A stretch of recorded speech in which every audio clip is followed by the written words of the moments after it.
The wine hit my face before I saw it coming. 1 second, I'm sitting at my own dining table, trying to have a civil conversation. The next, I've got Okanagan red dripping down my forehead, stinging my eyes, soaking through my good shirt. The glass shattered against the table edge. A shard caught my eyebrow. I felt the warmth before I saw the blood on my fingers. My daughter-in-law was breathing hard, her face flushed, looking at her own hand like she couldn't believe what she'd just done. My son stood there frozen, mouth open, not saying a word, and my 6-year-old grandson was in the next room, probably hearing everything. Easter Sunday, family dinner. I'd spent 2 days preparing my late wife's recipes. This was not how I'd planned my retirement. Let me back up and tell you how I got here. My name is Michael Barrett, 63 years old. Been retired from my accounting practice for 3 years. My wife Catherine passed 5 years ago. Cancer took her fast. Since then, it's been me alone in our 3-bedroom house in North Vancouver. We bought the place in 1992 for $170,000, worth $1.2 million today. The neighborhood changed, young families, tech workers. I'm the old guy who doesn't belong anymore. My son Ryan is 32, pharmaceutical sales, makes decent money, or at least he used to. He's on his 2nd marriage. First one ended badly, 6 years back when he left his pregnant wife Jennifer for Ashley. Ugly divorce, the kind that leaves scars. Jennifer kept their daughter Emma, who's 8 now. Ryan and Ashley have Tyler together, who's 6. They live out in Langley, about an hour away. I see Tyler maybe once a month. Emma even less. Jennifer keeps her distance from Ryan's new family, though we exchange emails occasionally. She sent a card after Catherine's funeral. The Tuesday before Easter, Ryan called to confirm I was hosting. I always host holidays. Catherine would have wanted it. So I said yes, even though something in his voice felt off. Too friendly, too interested. Saturday, I prepared Catherine's recipes. Leg of lamb, her famous hot cross buns. The house smelled like rosemary, like when she was alive. They showed up Sunday around 3. Ryan's Tesla, that was new. He'd been driving a Honda. Ashley carried expensive wine. She only brings expensive things when she wants something. Dad. Quick, stiff hug from Ryan. House looks great. Thanks for having us, Michael. Ashley kissed my cheek. Too much perfume. Set the wine down with a smile that didn't reach her eyes. Okanagan Merlot.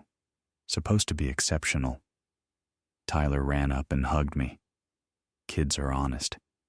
He showed me his Easter basket, told me about school. Normal stuff. It felt good. Then we settled in the living room and I felt it. That tension you get when someone's about to ask for money or tell you they crashed your car. I'd been an accountant for 35 years. I knew that feeling. Ryan and Ashley kept exchanging glances, passing signals. So, Dad, Ryan started. Ashley and I have been talking about your situation. There it was. My situation? Living here alone, this big house. It's a lot for one person. I manage fine. House is paid off. Maintenance isn't bad. Ashley leaned forward. But you're getting older, Michael. What if you fall? What if there's an emergency? I have a phone. Neighbors check in. Ryan tried again. We're just worried, Dad. At your age. I'm 63, not 93. Another glance between them. Then Ashley jumped in. Michael, we have a proposal. My parents just retired. Sold their place in Kamloops, looking for somewhere down here. But the market's insane. They're good people. Mom was a nurse. Dad taught shop class 30 years. Very active, healthy. I waited. You have 2 extra bedrooms sitting empty. Ashley continued. What if they moved in? Help around the house. Keep you company. They'd pay rent. Cheaper for everyone. There it was. I looked at Ryan. You think this is a good idea? It's practical, Dad. You'd have help. They'd have an affordable place. Win-win. Win-win. That phrase triggered something. 12 years ago, I was 50, working 60-hour weeks. The partners called me in. They wanted me as CFO. Base salary, $215,000. Equity options, everything I'd worked toward. Ryan had just started Stanford. 18, struggling with chemistry, calling home twice a week homesick. Catherine was starting to feel tired all the time. We didn't know yet it was cancer. I turned down the CFO position. Family first, I told them. My son needs me available. My wife needs me present. They promoted someone else. That position would have added $120,000 a year. Would have meant retiring at 55 instead of 60. I made that choice for Ryan, so I could fly to California for Parents' Weekend, so Catherine and I could visit for his birthday, so he could call anytime. Ryan graduated Stanford debt-free. I paid every cent, $180,000 over 4 years. Tuition, housing, books, all of it. When he bought his first house in 2015, he asked for help. Just a loan, Dad. I'll pay you back. $85,000. I liquidated part of my retirement account, paid penalties, gave him the money. Thanks, Dad. I'll start payments next year. Next year never came. Then 2020, pandemic. Dad, we're in trouble. Commissions are down. Can you help? Just $10,000, emergency. Another $10,000. This is the last time, Ryan. I'm retired now. Of course, Dad. I'll pay you back. $95,000. Not a single payment. Not even a conversation about it. Like the money never existed. Like my sacrifices were expected. The lamb timer went off. Let me check on dinner. In the kitchen, I closed my eyes and breathed. This was exactly what Morrison predicted. David Morrison, my estate lawyer. We'd been preparing for 6 months. 3 months ago, I got a call from my financial advisor. Someone tried to access my investment accounts. Didn't succeed, but got far enough for the bank to flag it. They'd used my personal information. The bank's investigator wouldn't say much, but his tone when he mentioned Ryan's name told me everything. I didn't confront Ryan. I called Morrison, the lawyer who'd handled Catherine's will. Smart guy, mid-50s, gray hair. He'd worked in elder law. He knew exactly what this looked like. Michael, he told me over coffee, I see this every week. Adult children getting impatient. They test boundaries, try accessing accounts, suggest living arrangements. Then it escalates. What do I do? Set up safeguards, document everything. Over 3 months, we did several things. Full cognitive assessment with a geriatric specialist, passed with flying colors. Updated my will with bulletproof language, set up a living trust. Then Morrison's idea. We installed hidden cameras. Living room, dining room, kitchen. 4 angles, clear audio. If they're planning something, Morrison said, they'll reveal it. You'll have proof.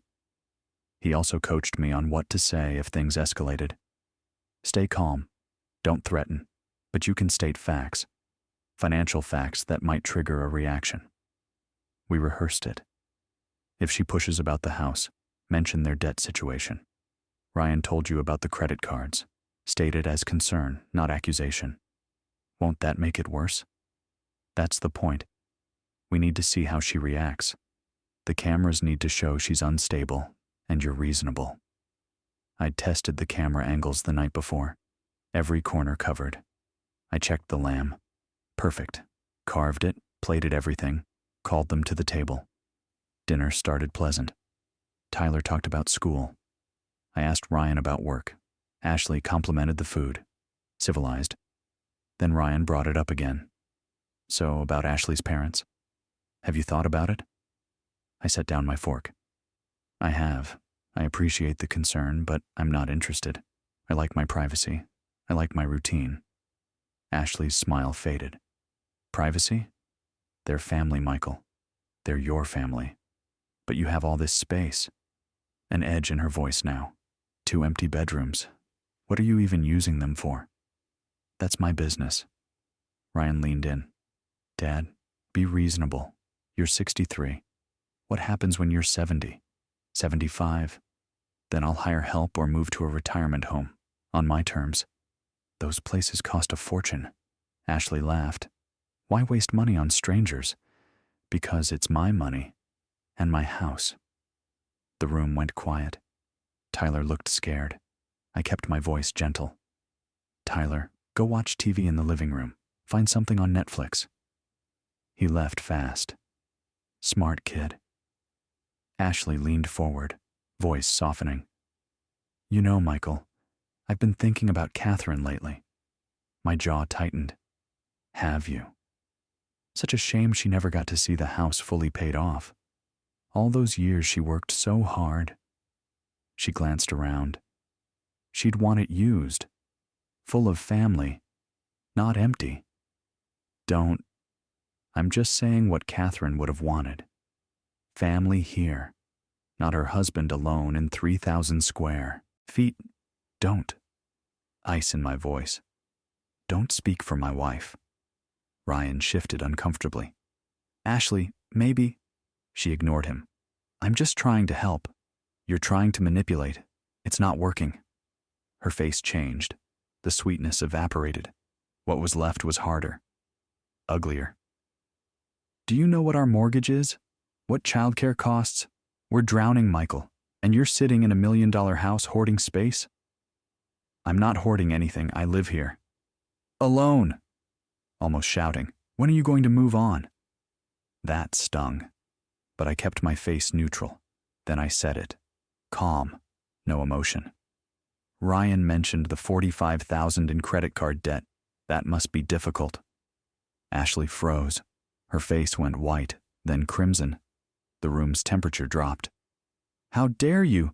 You made it my business when you asked for my house. She stood. The chair scraped. Tyler looked up from the living room. His cartoon paused. My parents are good people. I'm sure they are. My answer is still no. Her breathing changed, fast, shallow. Ryan reached for her arm. She shook him off. Why? Almost a scream. Give me one reason. Because I don't want to. 3 seconds of silence. I saw it coming. Her hand moving toward the wine glass, fingers wrapping around the stem.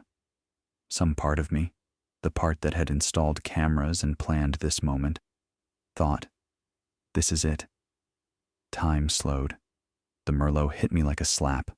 Cold liquid exploded across my face, my eyes burning, nose filling, mouth tasting oak and cherries and rage. I couldn't see, just red. Everywhere red. Crack. The glass shattered against the table edge. I felt the sting before I registered what happened. A shard had caught my eyebrow, a hot line of pain. Warm blood mixed with cold wine, dripping down my cheek, my jaw, soaking into my collar. From the living room. Daddy? Tyler's voice, small, scared. Daddy, what was that noise? I opened my eyes. Ashley stood there frozen, hand still extended, chest heaving, staring at her own fingers like they belonged to someone else.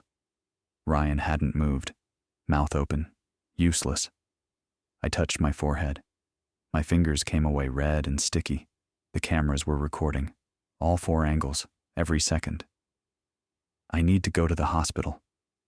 My voice was steady, calm. You should leave. Take Tyler home. In the car, at a red light, I pulled out my phone. Texted Morrison. Phase 1 complete. Instant reply. On my way to hospital. Don't talk to Ryan. Document everything. Lionsgate Hospital wasn't too crowded for Easter. A nurse triaged me quickly. While I waited, Morrison showed up. He looked at my forehead and shook his head. Tell me everything. I recounted the dinner. Morrison took notes. The cameras got it? Should have everything. Morrison arrived with a folder. Inside, printouts from all 4 camera angles. Ashley's face twisted in rage. The wine, mid-air. My calm expression. We'll need these for the restraining order hearing, he said. How long? 48 hours for emergency order. But look. He pointed to one frame. Ashley's face. Pure hatred. A judge sees this. She won't get within 100 meters of you.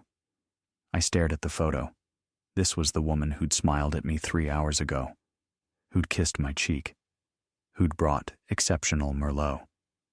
Send it to the RCMP, I said. All 4 angles. Morrison nodded. Consider it done. For the first time since Catherine died, I felt something close to power. Not over them, over my own life.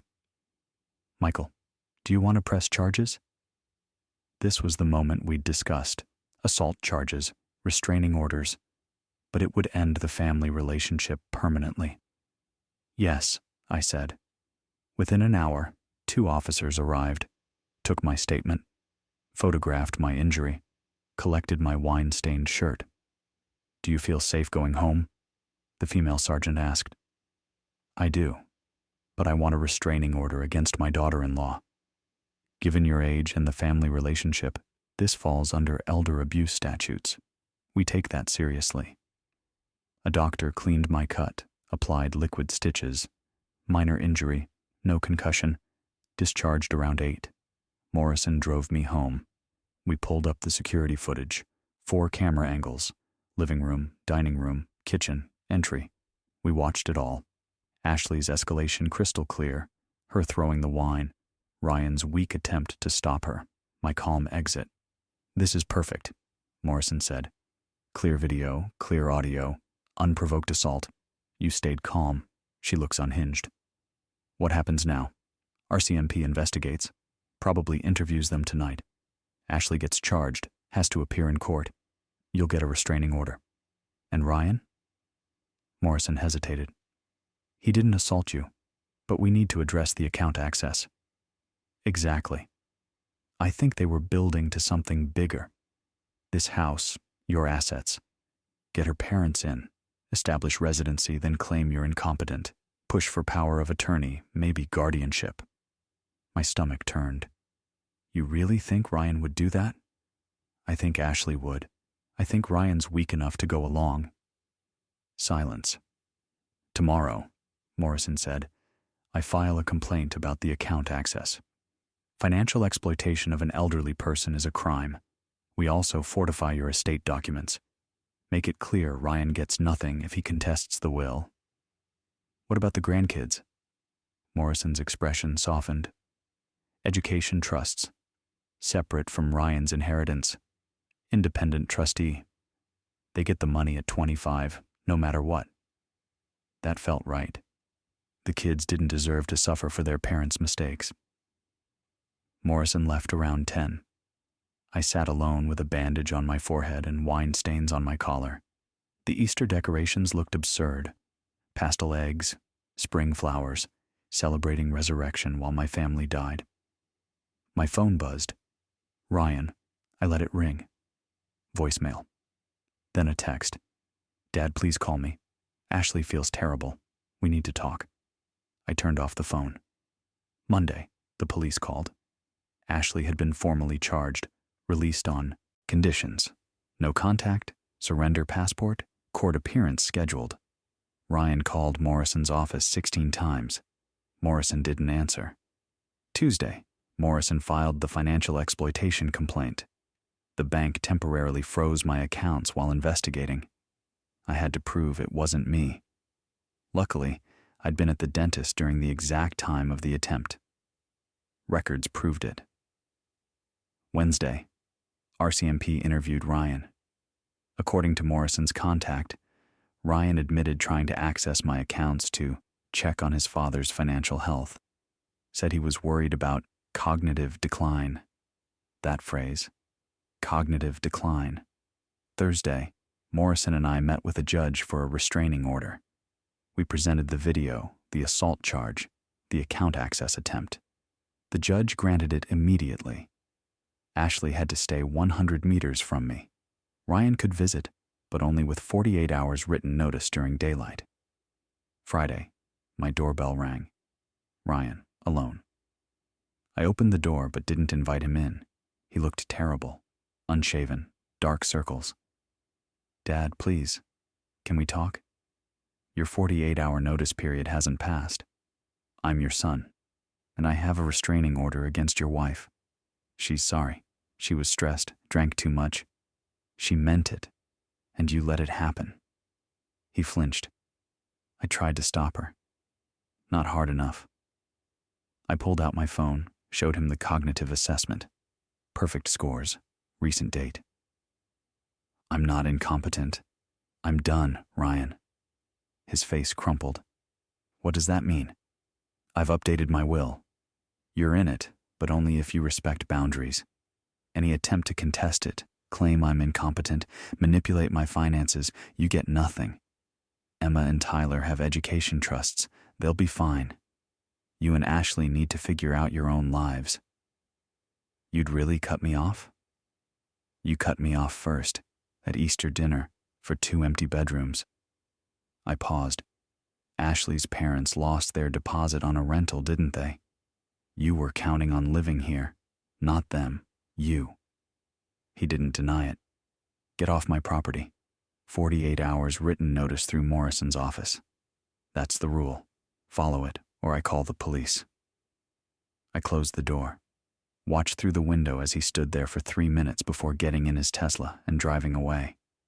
That was 6 months ago. Ashley's case went to court. She pleaded guilty, got 18 months probation and 200 hours community service. Her lawyer claimed it was stress-related, out of character. The judge didn't fully buy it, but accepted the plea. The financial exploitation investigation concluded it was attempted fraud, but declined to prosecute given Ryan's relationship to me and the fact he never actually accessed funds. The bank permanently flagged his information. He can never access my accounts now. Ryan sent 5 letters over 6 months, apologizing, explaining their financial stress, job struggles, childcare costs. Ashley's parents really had needed help. It all sounded reasonable, but I remembered his face when he said cognitive decline. The access attempts, the pressure, the entitlement. I didn't respond. Then last month, an email from Jennifer. "Mr. Barrett, I heard what happened at Easter. Emma knows some. Tyler mentioned Grandpa got hurt.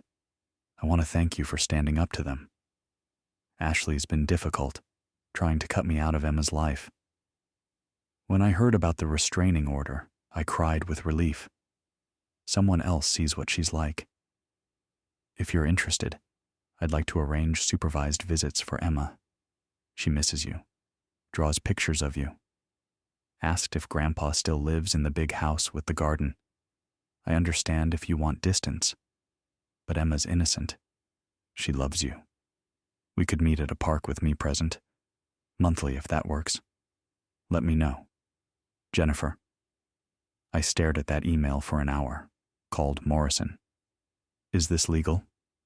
"Jennifer has primary custody. She can authorize visits. Ryan would have to fight it in family court, and with Ashley's restraining order, he's not in a strong position. Supervised visits protect everyone." I wrote back the same day. 2 weeks later, a park in Burnaby. Jennifer brought Emma. Emma ran to me and hugged me like she'd been waiting months. "Grandpa." We spent an hour at the playground. Emma told me about school, her friends, a drawing she'd made. When it was time to go, she hugged me again.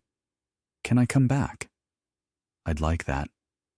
Jennifer walked Emma to the car, came back. "Thank you, Michael, for not punishing Emma for her father's mistakes. She's a good kid, deserves better than being caught in the middle." Jennifer smiled sadly. "So do you." As they drove away, I thought about Ashley finding out, how furious she'd be, how powerless to stop it. Not revenge exactly, but justice. We've met monthly since then. This was our 4th visit. 3 weeks ago, I met Morrison for what he called legacy planning. "We need to talk long-term. You've protected yourself, established boundaries. But what happens after you're gone? The trusts for Emma and Tyler are set up. They are. But what about Ryan? Do you want to close the door completely?" I'd been thinking about this, about Catherine, what she would have wanted. "I want to set up a memorial scholarship," I said. Catherine's name, for women studying accounting. She always wished she'd finished her degree. Morrison took notes. How much? 350,000. His eyebrows went up. That's significant. Catherine was significant. I want Emma involved when she turns 18. Student ambassador. Help select recipients. Give her something positive. What else? I want to give Ryan a test. 10 years. If he does 3 things for 10 consecutive years, he gets to be co-trustee of the scholarship with you. Plus, 30% of what's left in my estate after the scholarship. What 3 things? First, he pays back the $95,000 he owes me. Doesn't have to be all at once. Payments are fine, but paid in full within 10 years. Second, he contacts me once per year. 1 email, updating me on his life. Nothing more. No calls, no surprise visits. Just 1 honest email annually. Third, he doesn't contest the will. Doesn't claim I'm incompetent. Doesn't challenge the trusts. Accepts my decisions. And if he fails any condition, he gets nothing. 0. Everything goes to Emma and Tyler's trusts. 50-50. Morrison was quiet. This is generous. After everything. It's not generosity. It's a test. Can he be the man I raised? Can he prove Ashley's influence isn't permanent? Can he choose to be better? This is a decade-long audit of his character. Exactly. If he can't manage these 3 simple things, he's shown me who he really is. I can move on knowing I gave him every chance. What if he passes? Then maybe we can have a relationship again, on my terms, with boundaries. Maybe I see Tyler again. Maybe we rebuild something, but only if he proves himself first. Morrison looked serious. You know he might not even try.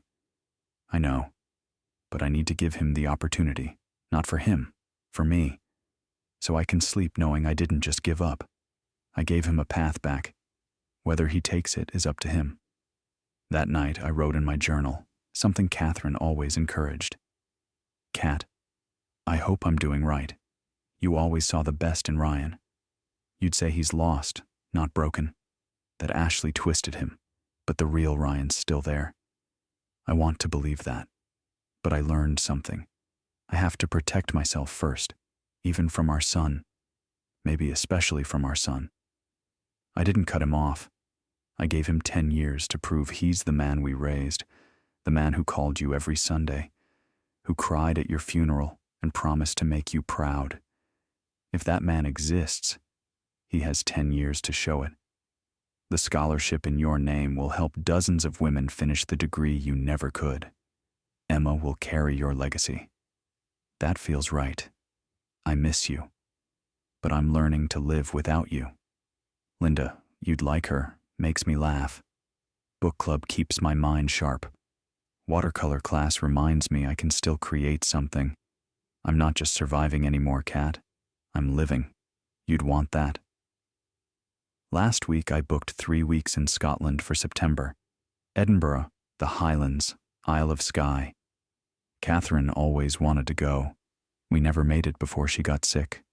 I'm going alone, and I'm okay with that. The house feels different now, not lonely, peaceful. I joined a book club at the community center, started watercolor classes, met Linda Chen, a widow who makes me laugh. We have coffee sometimes, nothing serious, just companionship, something warm in a life that's been cold too long. My investments are doing well. Between the house and retirement accounts, I'm sitting on about $2 million in assets. After the scholarship, after the trusts, there'll be enough left for Ryan if he earns it. If. Emma visited again last Saturday. We painted watercolors together. Neither of us is very good, but we laughed the whole time. She showed me her drawings, stick figures in a garden. Our garden. When Jennifer picked her up, Emma hugged me tight. I love you, Grandpa. I love you too, sweetheart. I don't know if I'll ever see Tyler again. That hurts, but it's reality. Protection over pain. Boundaries over forced togetherness.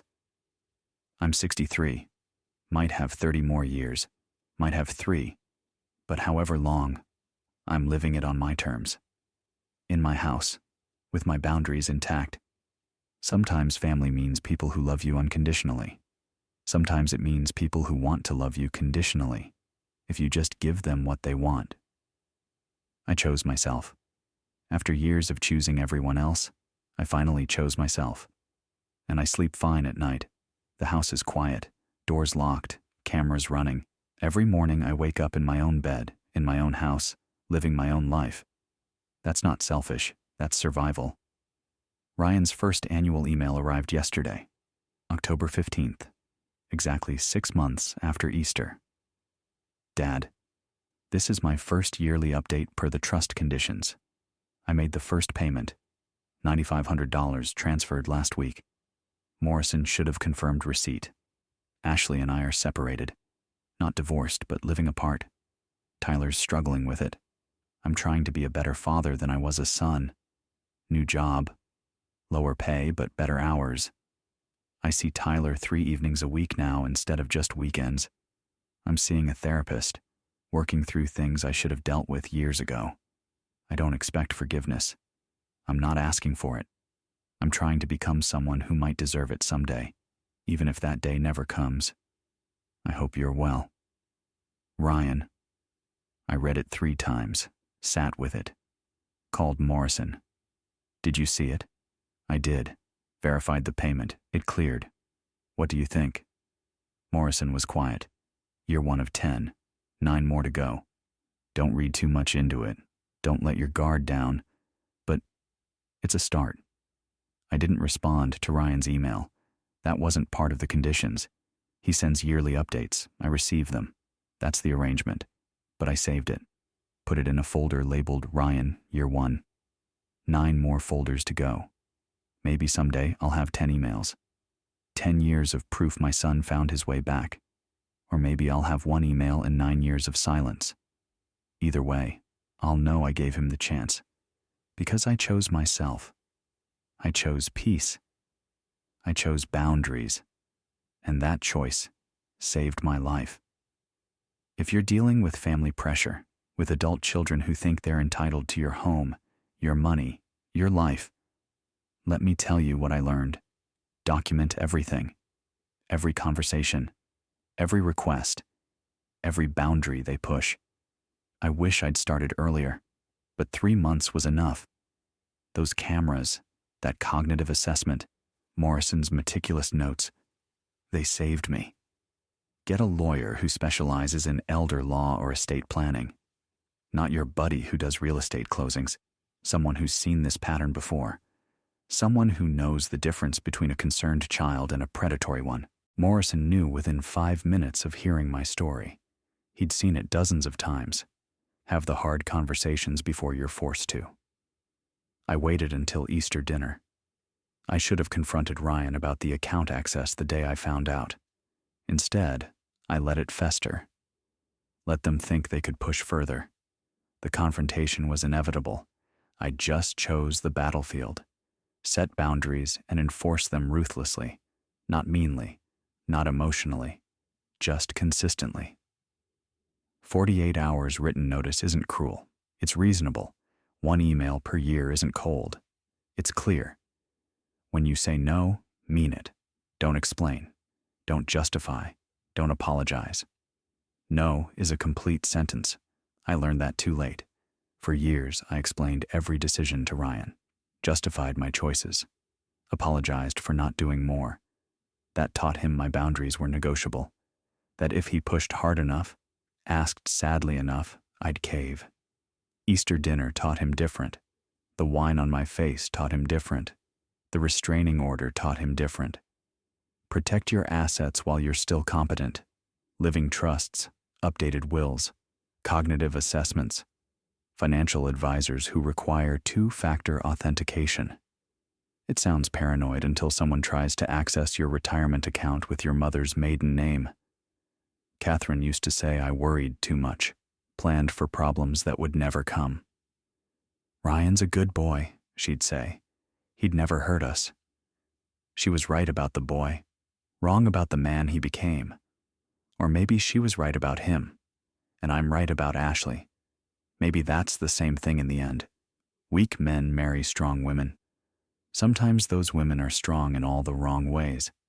Don't feel guilty for protecting yourself. This is the hardest part. The guilt is crushing. You lie awake thinking, what kind of father presses charges against his son's wife? What kind of grandfather cuts off contact with his grandson? But then you remember, what kind of son tries to access his father's accounts? What kind of daughter-in-law throws wine in an old man's face? What kind of couple tries to move her parents into your house without asking, then calls you selfish when you refuse? The guilt is their weapon. They know you love them. They know you want family harmony. They use that against you. I stopped feeling guilty the night I looked at those camera photos. Ashley's face, twisted with rage. Ryan standing there, doing nothing. My calm expression. My bleeding forehead. That's not love. That's violence. And you don't owe anyone your peace, not even family. Especially not family. Because strangers can't hurt you the way family can. Strangers don't know which buttons to push. Don't know about the CFO position you turned down, the tuition you paid, the loans you forgave, the sacrifices you made. Strangers don't weaponize your dead wife's memory. Family does. I think about Tyler sometimes. Wonder if he remembers that Easter. Wonder if he heard the glass breaking, the shouting. His mother, crying afterward. Wonder if he'll grow up thinking Grandpa abandoned him. That hurts, but I can't fix it. Jennifer controls Emma's access. Ashley controls Tyler's. I made my choice. Protection over pain, survival over sentiment. Maybe when Tyler's 18 he'll reach out. Maybe I'll explain. Maybe he'll understand. Maybe he won't. Either way, I'll know I chose myself. Finally. After 63 years of choosing everyone else. The scholarship applications start next month. Morrison and I reviewed the criteria. Women over 40 returning to school for accounting degrees. Preference for single mothers. For women restarting after career gaps. Women like Catherine might have been, if she'd had the chance. The first recipient gets $25,000. Covers tuition, books, childcare if needed. We'll fund 4 women per year. That's 14 women over the scholarship's first decade. 14 women who'll have opportunities Catherine never got. Emma will present the first award when she turns 18. 10 years from now. By then, maybe Ryan will have completed his test. Maybe we'll stand together at the ceremony. Maybe Tyler will be there too. Maybe. Or maybe it'll be just me and Emma. Jennifer. Morrison. Linda, if she's still in my life. That would be enough. That would be family. Real family. The kind that doesn't demand, doesn't manipulate, doesn't throw wine glasses. The kind that shows up, that respects boundaries, that loves without conditions. I'm 63 years old. My wife is gone. My son is lost. My grandson is a stranger, but my granddaughter paints watercolors with me monthly. My lawyer became my friend. My widow companion makes me laugh. My book club argues about fiction. My Scotland trip is booked. I wake up every morning in my own house, make coffee in my own kitchen, sit in my own garden, live my own life.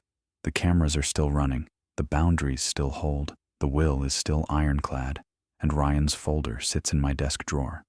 Year 1, written in blue ink, 9 more folders to go. 9 more years to see if my son can find his way back.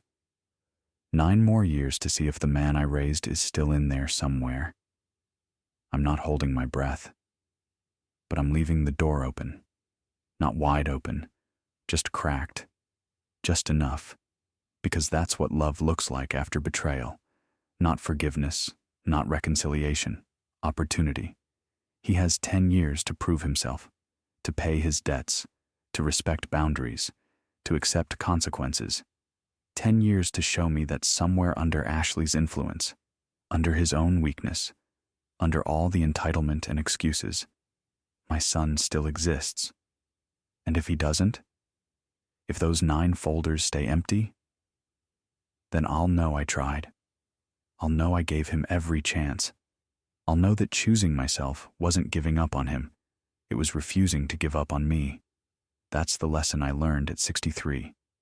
The lesson Catherine never got to teach me. You can't save people who don't want to be saved. You can't love people into being better. You can't sacrifice yourself into fixing them. All you can do is protect yourself, set boundaries, live your life, and leave the door cracked, just in case they find their way back. The rest is up to them. And I sleep fine at night.